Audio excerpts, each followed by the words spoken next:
Hi friends, hello, నమస్తే. ఎలా ఉన్నారు? చాలా రోజుల తర్వాత మళ్ళీ యజ్ఞ టీవీ ద్వారా నేను మీ ముందుకు రాబోతున్నాను.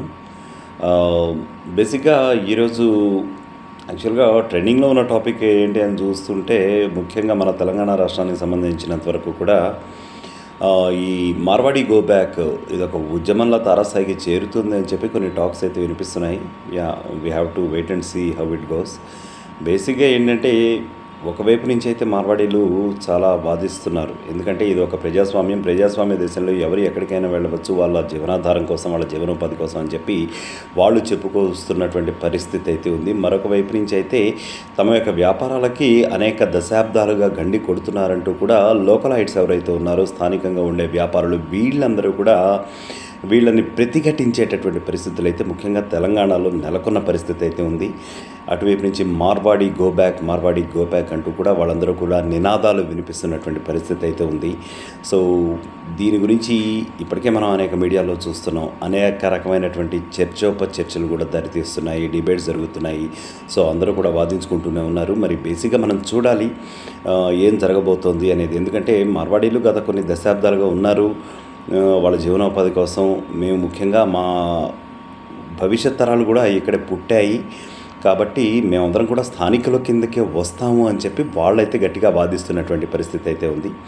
సో బేసిక్గా నేను ఇక్కడ ఫీల్ అయ్యేది ఏంటంటే, ఖచ్చితంగా స్థానికతకి ప్రాధాన్యత ఉండాలి వ్యాపారాల్లో, అలాగే ఉద్యోగాల్లో కూడా ఉండాలి. ఈ రకమైనటువంటి వాదం మన నిరుద్యోగ వర్గాల నుంచి కూడా గత కొంతకాలం నుంచి కూడా వినిపిస్తూనే వస్తోంది. సో స్థానికతకు కూడా ప్రాధాన్యత ఇవ్వాలి అని చెప్పి ఒకవైపు నుంచి నేను సమంజసంగానే అభిప్రాయపడుతున్నాను.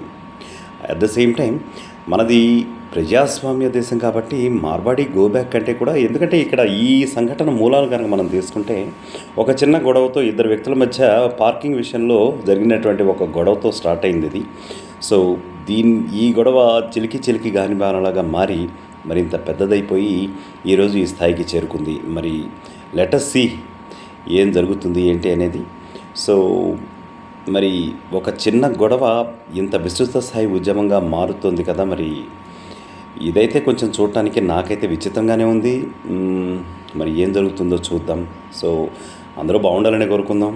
సో ప్రతి ఒక్కరు కూడా జీవనోపాధి కోసం వచ్చారు కాబట్టి వాళ్ళ వైపు నుంచి కూడా ఒక ఇంత సమంజసంగానే ఉంది. But at the same time స్థానికతకి ప్రాధాన్యత ఉండాలని చెప్పి మన తెలంగాణ లోకలైట్స్ ఎవరైతే ఉన్నారో వాళ్ళు చేస్తున్నటువంటి వాదనలో కూడా సమంజసంగానే ఉంది యాక్చువల్గా.